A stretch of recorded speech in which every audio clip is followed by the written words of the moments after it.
Hey, what's up, guys? Welcome back to the Prelude Podcast. My name's Harley Callahan.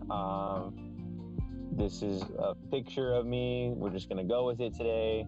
So we got two very special guests right now. Kind of going in theme with our art topic. You know, last pod we talked about visual art, kind of painting, pictures, drawing, stuff like that. This week we're talking more so about music in that sense of art. And so with me, I have two great musicians, great friends of mine. They're my brothers and just great people. The gentleman without the background, with the beard. What is your name, sir? Hey, yo, what's up? It's my P-ta-ta. No, my name is Michael Scherner. Hi, nice to meet you. And the gentleman with the background.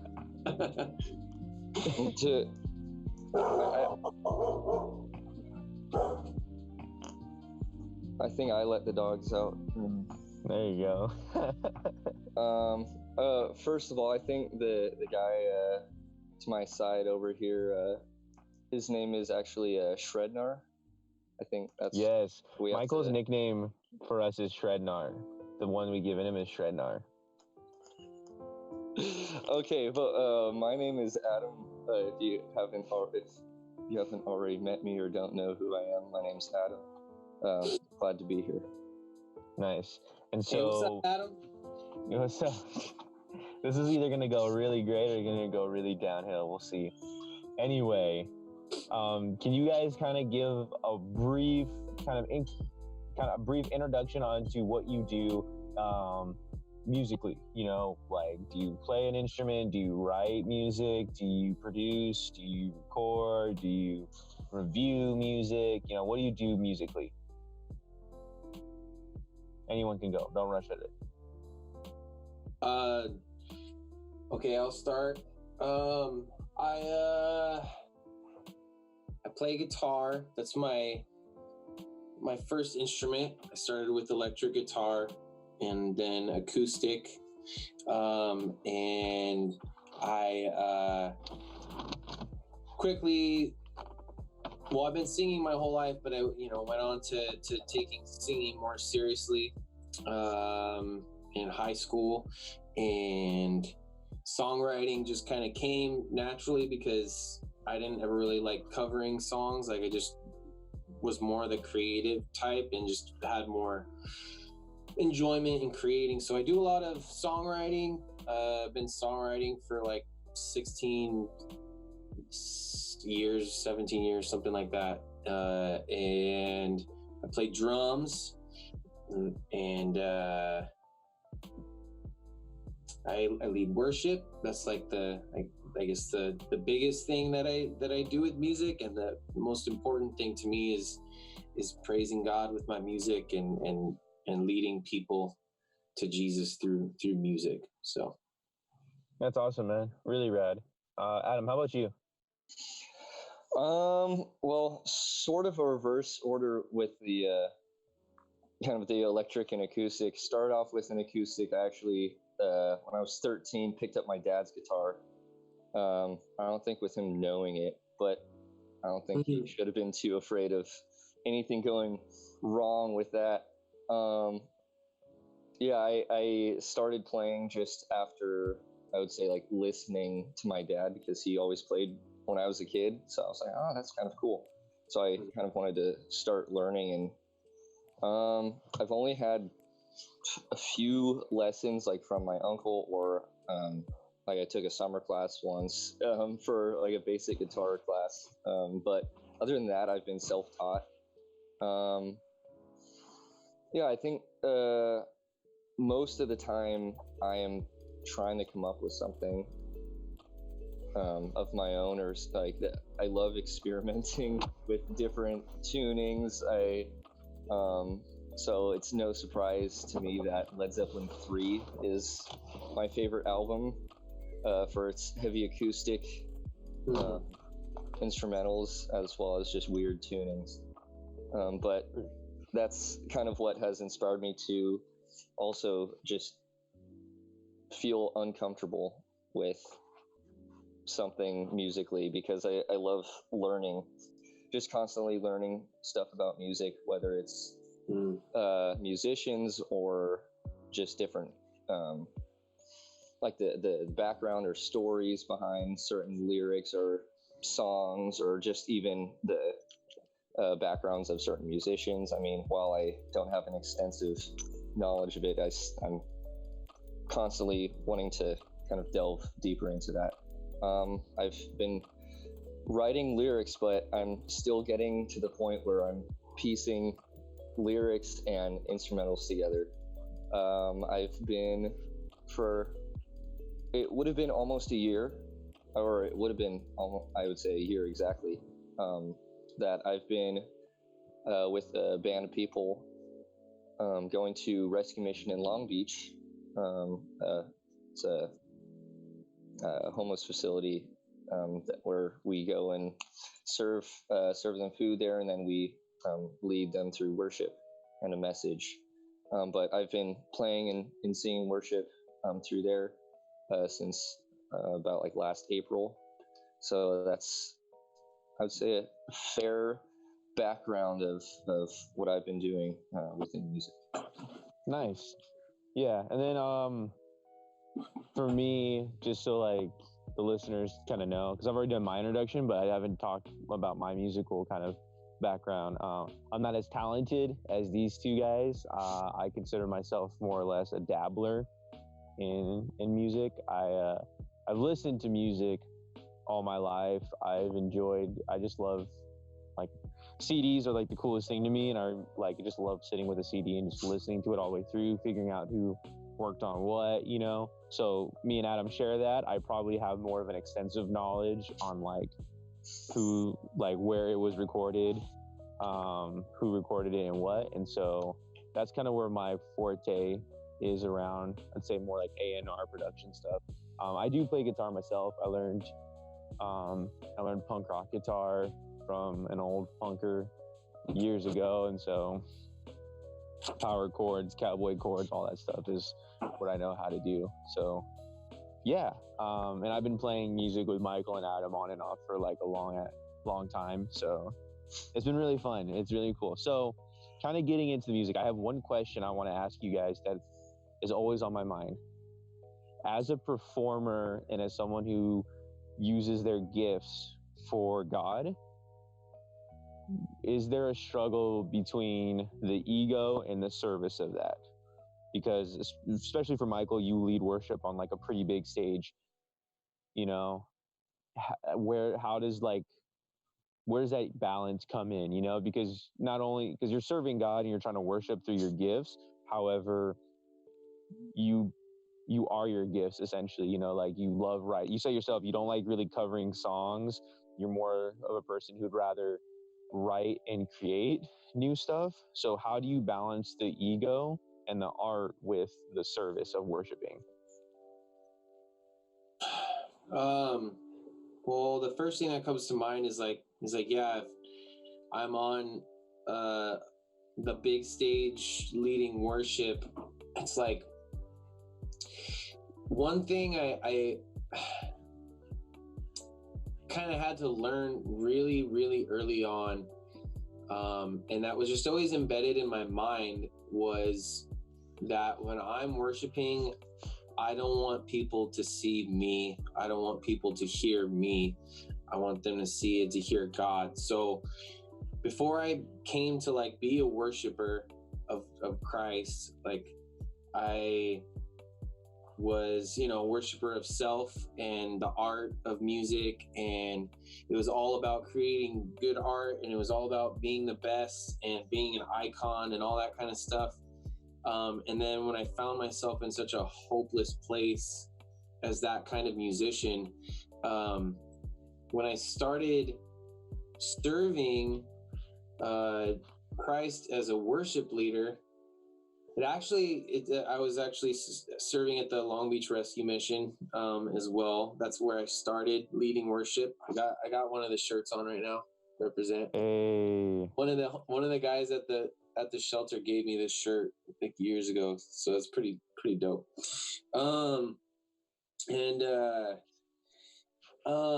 I just knew that like I was so broken. I knew I didn't have anything to offer them that was worth anything, any like real value. So I always kind of, I think naturally, just because of all the crap that my life has looked like before leading worship, like I just had a natural understanding that like it's not me up there. I tried playing gigs for years before I was leading worship and was never satisfied, and made it all about me and tried to write the best song, and just never left feeling fulfilled.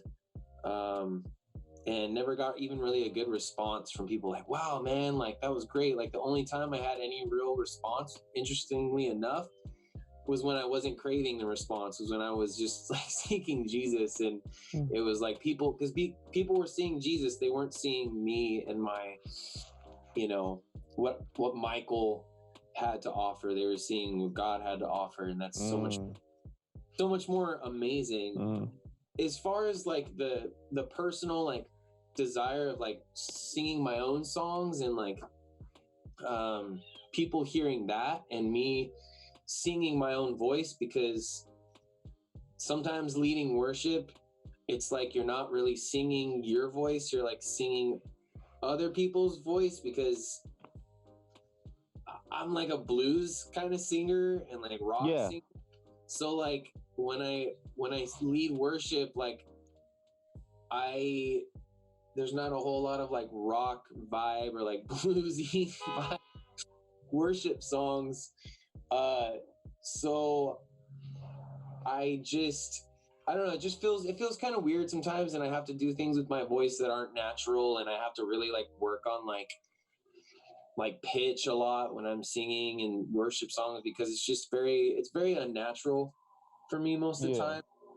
But then there's songs like No Longer Slaves, or like, you know, more gritty kind of soulful stuff that like my more natural voice comes out, and I kind of feel like it's more me singing in those moments. So yeah, it's always a balance though. Like there's always moments leading worship where I have to check myself and be like, I start thinking about me, and I start thinking about hitting all the right notes, and I start thinking about like, oh man, like I'm the center of attention right now, this is awesome. And then I have to like really like, I have to catch myself and be like, nope, like kill that. This is not what this is about. I don't want people to see that. I want God to be glorified. So like I have to turn off my ego, basically, like what you were saying. That's like it. And that kind of brings me to another question that, Adam, you could start us off with answering is, you know, kind of what is it like kind of growing into that position of like, since we're on the topic of like worship leading, you know, like what is it like to kind of like grow into that position, you know, like what are the kind of like peaks and valleys of that, you know? And we can go from like Adam to Michael, you know, because Michael, you've kind of grown into a worship leader, as you said, you know, but Adam's kind of like right in the middle of it. So like what are those peaks and valleys look like? I mean, the first thing that I thought of right as you were asking, or like right as you were kind of bringing up that question, was the first time I sang in front of just a group of people ever. I think it was the first time I ever did sing in front of a group of people, was the first time I joined the group at Rescue Mission. So that was the first time I ever, I can't think of any other place I've ever sung in front of people other than at church, like at a service where other people were singing along with, and I wasn't the only one. So that was an interesting experience, because I was leading a song, and it was the first time singing in front of some larger audience. And I think it took me until like about like the end of the year to realize, oh my gosh, like this is like there's a good amount of change that's happened in between that first day and then here. And just listening to just the some of the recordings, I kind of, I wouldn't say, yeah, I could say I would laugh just because I know the pent up anxiety that I felt on that day, and then think about how I'd feel now if someone were to say, "Hey, you're leading a song somewhere else." I'd be like, "Okay." Yeah. Like, it wouldn't phase me, but it's just because of that confidence of a month by month progression. And well, so what were you gonna say? Yeah, that's it. That I have another question just popped in my head as you're saying that. Is what kind of, and we could go back to that other question, but what kind of gives you guys, like, for lack of a better term, like the audacity to like kind of get up there and perform? And the reason I ask that is because I know you guys, and and I know a lot of people, just working in church and also living in California. I know a lot of people who are performers, and especially like singers, songwriters, which I consider both of you guys, are some of the most like insecure, anxiety ridden, just super down people. So like, what kind of gives you guys like that audacity to just go up there and be like, "Hey, I have something to say,"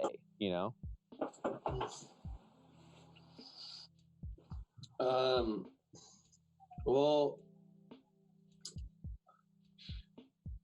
that's like a super interesting question, actually. I mean, I think it's, for me, it started like as a kid.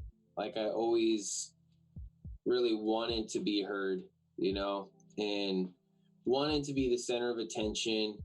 And I also just had a natural like pull to like the arts and creativity. And like when I was a kid, it was more like acting and like dressing up and like being like expressive in that way. Like putting on dresses, and I'm just kidding. What's wrong with You're that? Mrs. Doubtfire. Yeah, I watched that movie a lot as a child. But like, I don't know. Like, I was just always so like when I was a kid, I was always very, very inspired by like people like the activists of, revolutionaries of like in history that we would learn about. Like Martin Luther King Jr. was like huge for me, and Abraham Lincoln. Those two in particular, like, and then Gandhi later on in like high school, learning about Gandhi, and like those people always really like stood out to me. And like the idea of like just having a voice and like standing up for something that was like meaningful and like that was going to bring change. And so I don't know, I just always had this big vision for myself as a kid all the way through my life, and I still do. It's a lot less self-centered now than it was before. But I don't know, like, and I believe in my ability to write songs well, and I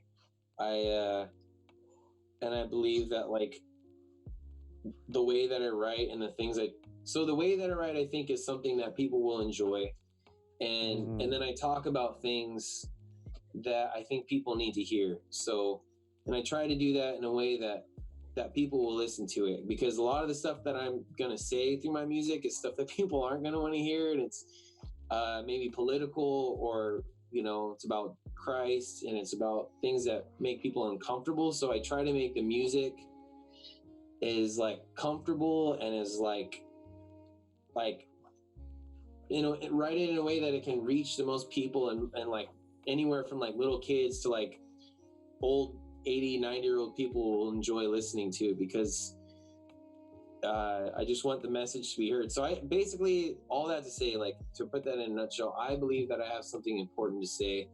And that music is the way that I'm going to be able to get that across. So for sure. Adam? Trying to think of the reason why I would go up there. I kind of made you go up a bunch of times. Yeah, so I would say a lot of it has been a push from other people. And I'm just like, okay, sure. And I'll be like, okay, let's go with it. And I've kind of learned that if someone's asking me, because this is after a long time of multiple people asking me to do something or inviting me to do something, and then it turning out to be a really good thing. Like any of the ministry choices, any of the, like there's the junior high ministry, there's, well, I mean, first just being asked and invited to go to the young adults ministry. I mean, look where that's taken me. Just saying yes that one time.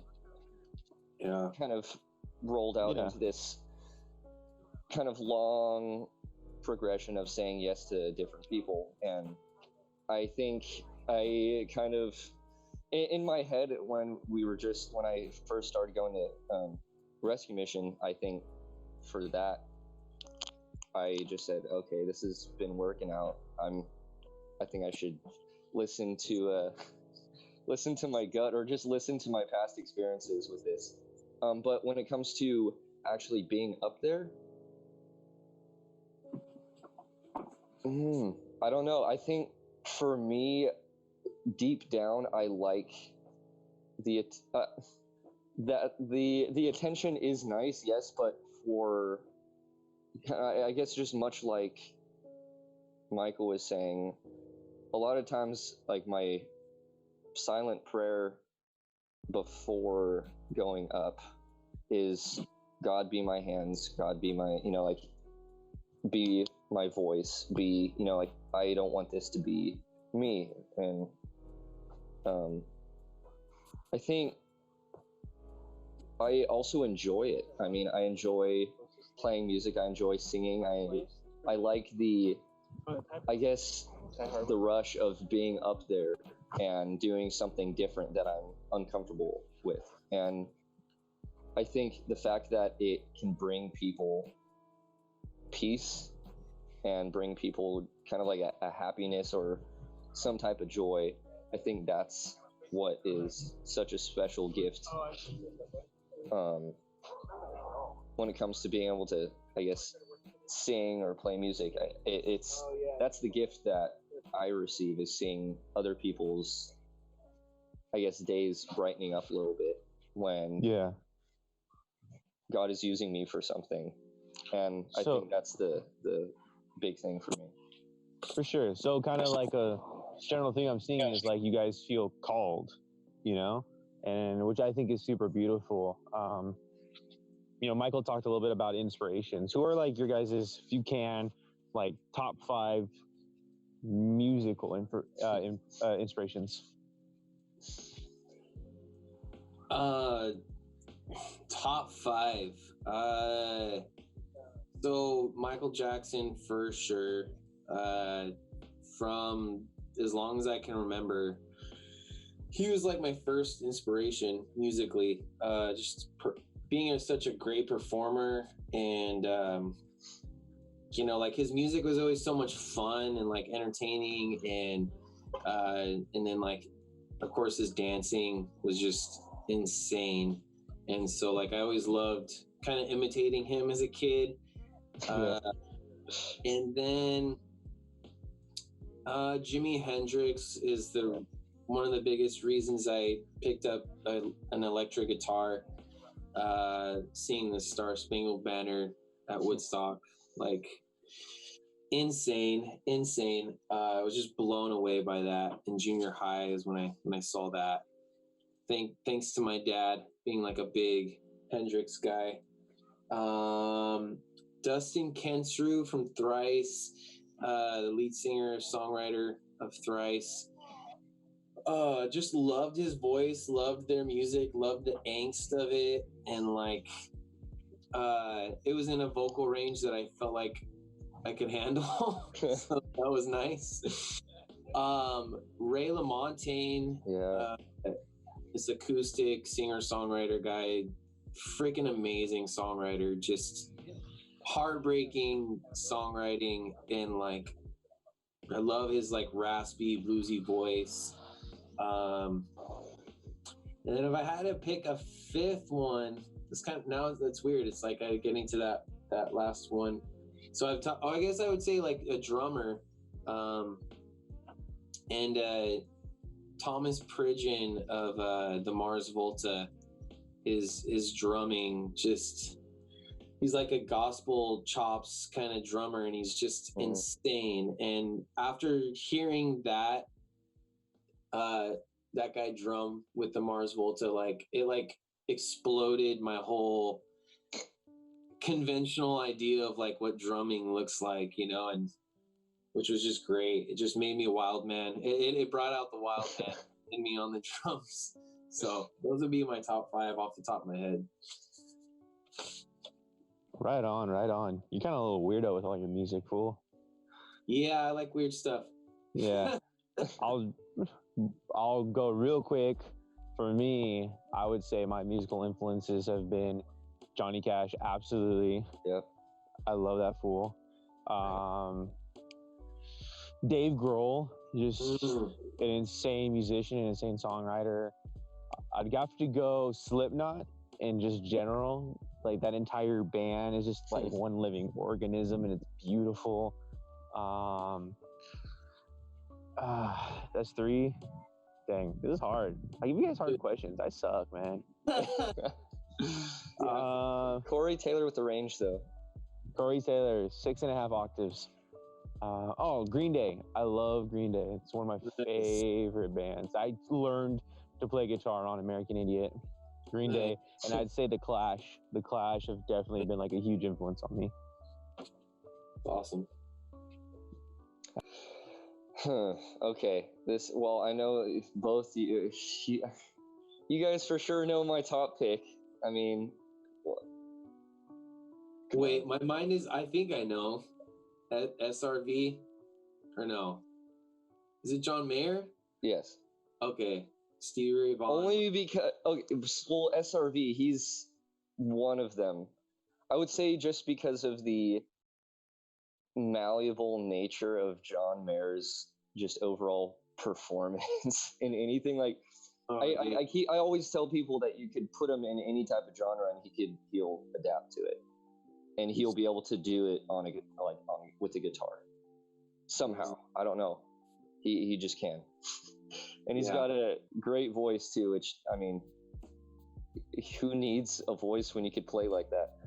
But I think close after that, SRV. He was like that's what got me into blues, was listening to him, because that was for me, that's where my dad came in, where my dad would play a lot of his music, and that's what got me started with that. I'm like, oh my gosh, what is this guy's, what my dad calls killing the animal. He's killing the animal because it sounds like it's like a living, breathing animal that's just screeching sometimes when he's played. Shoot, this is kind of hard. Let's see. High school was Led Zeppelin. Like, Led Zeppelin was high school for me. I was a huge Zepp head. Listened all the time. Let's see. So that's 3. Man, this is rough. Oh, the CGP, Chet Atkins. What was it? Who is that? Okay, so he was big. Let's see, what was that, like 50s, 60s?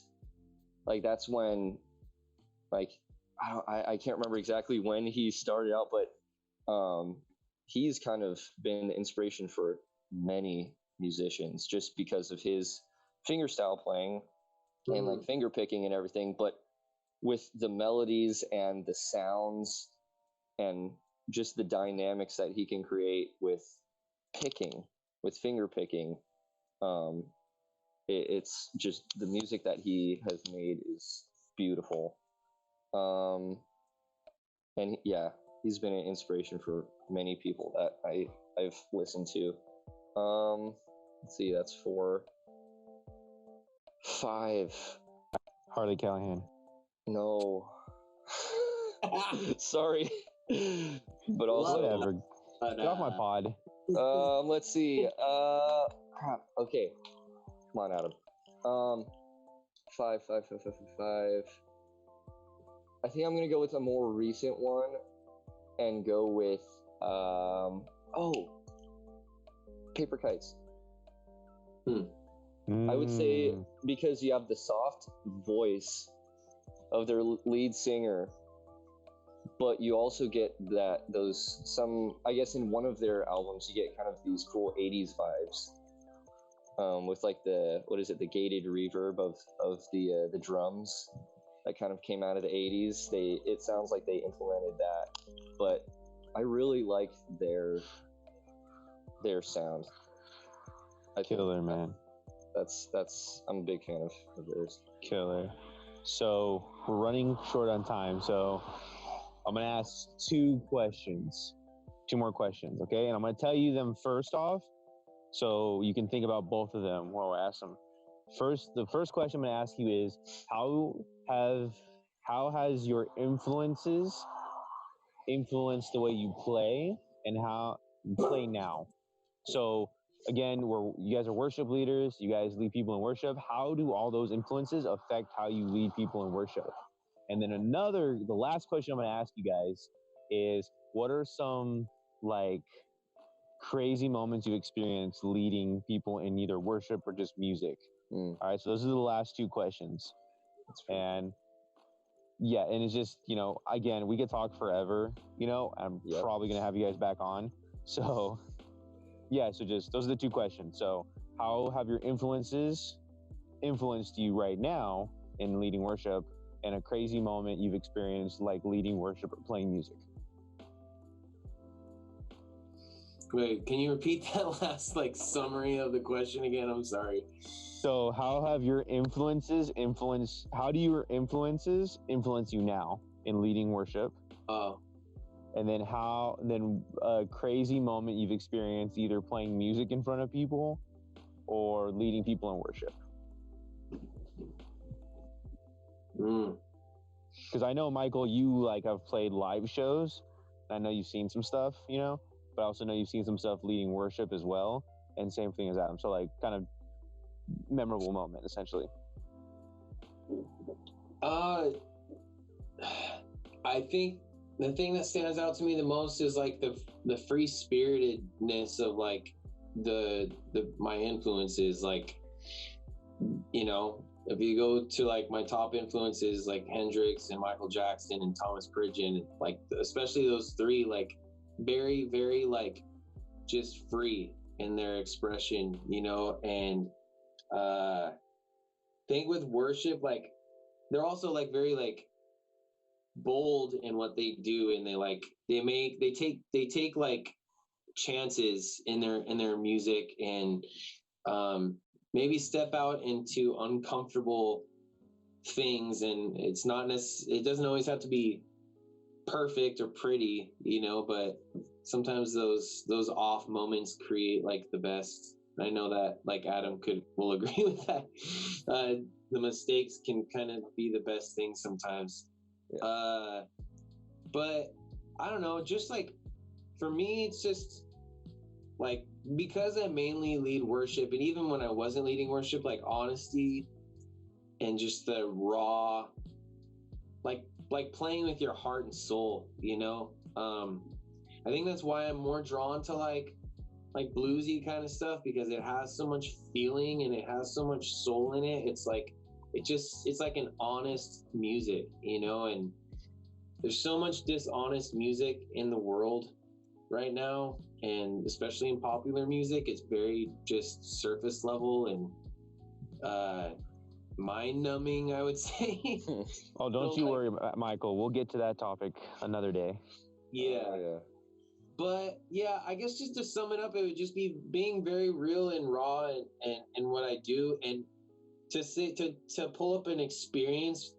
I think possibly the greatest experience I've ever had playing music was in Guatemala on a mission trip, and we were in a group of 60 people and all young adults, and we were on this huge cliff of where this house was being it was still in construction, and there was no wall separating you from the cliff, that if you were to walk a little too far towards the where the wall should be, you would fall down this giant cliff. And it was raining, and it was just two acoustic guitars, and a guy playing a djembe drum, and it was just like this choir of 60 young, like fired up people singing like Glorious Day.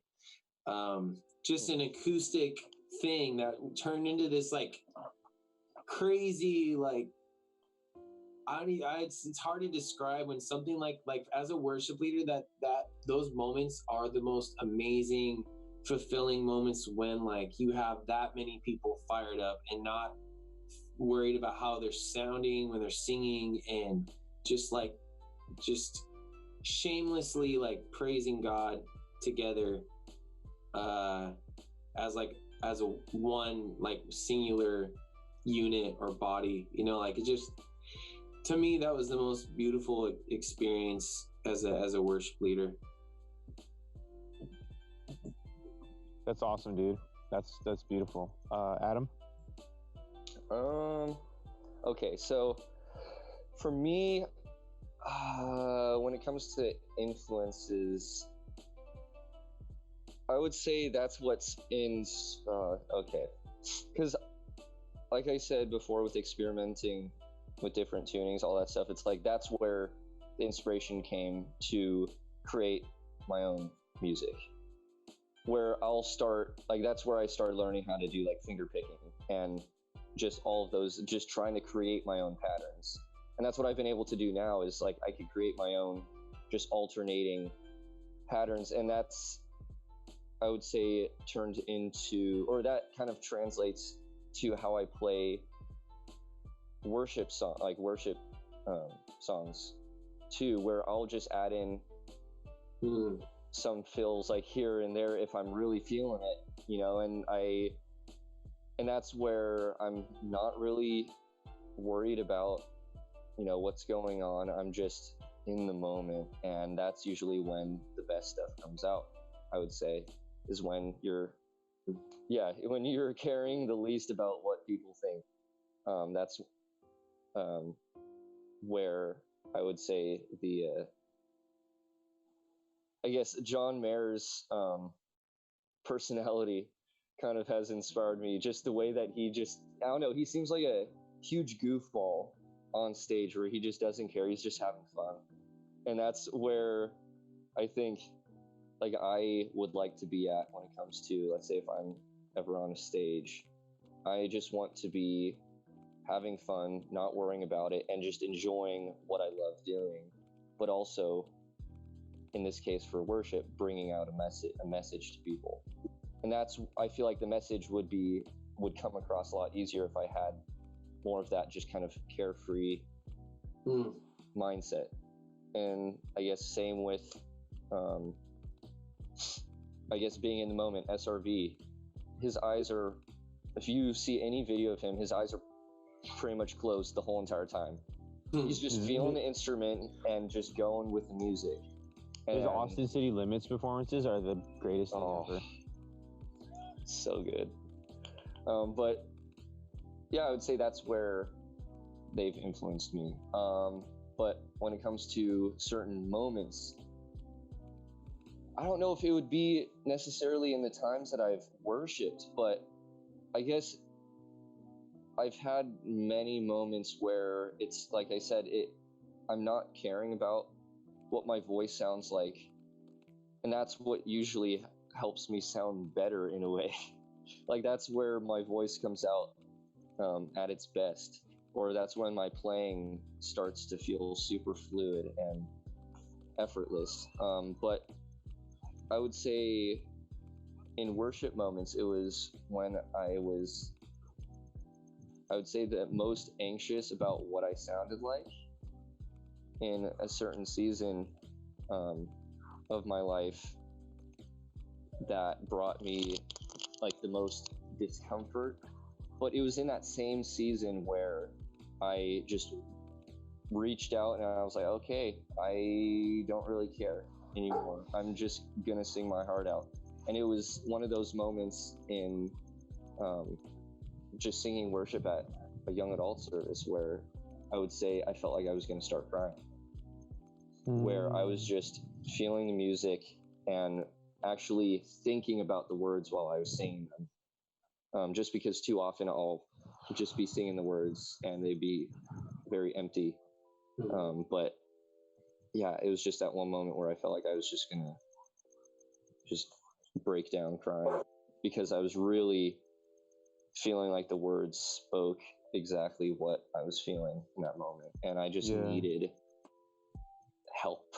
I just needed something to hold on to, and that's what those words were for me. But I think I remember that moment. I think Jonathan was playing or something that night, and I think it was a pretty big band though. But for some reason, whatever song it was, I just remember it just really brought me down, but also lifted me up at the same time. For sure. That's powerful, man. Yeah, kind of wrap this up. My experiences, I've had very few on stage, if any, but like my favorite experience have actually been in the crowd. And I love going to concerts. I love seeing shows, and just being in a crowd and just feeling the music kind of overtake you is just so powerful, especially when that music has like a message of like kind of hope and healing and faith, you know. Like I have like 1,000 like moments where I felt that connection, and like my favorite ones are probably with these two guys, you know, with me right now. You know, my thrice show we went to was like the coolest to just do with sit there with stand with my brothers and just hear that music go. That was so good. But yeah, I just, again, dudes, you killed it. We could have went on for like 5 hours and we still would have like more questions to ask. You know, we'll talk afterwards about having you guys back, but I'd love to have you guys back. Of course. Because I think that like you guys demonstrate two things like perfectly that like a musician in Christ should like always look towards.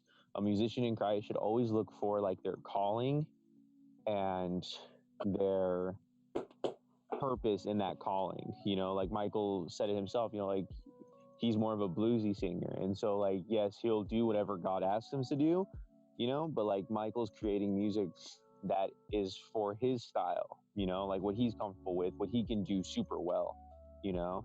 Same thing with, you know, Adam, with your tunings. You're kind of just like, you know, I'll play whatever God wants me to play, you know. However, I'm good at this way as well, and I'm gonna worship God in that as well.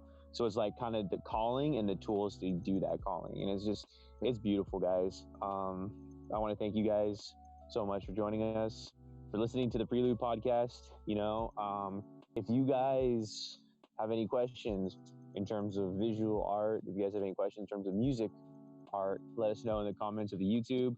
We're on Spotify now, so make sure you subscribe and stay up to date on our podcast there, as well as YouTube.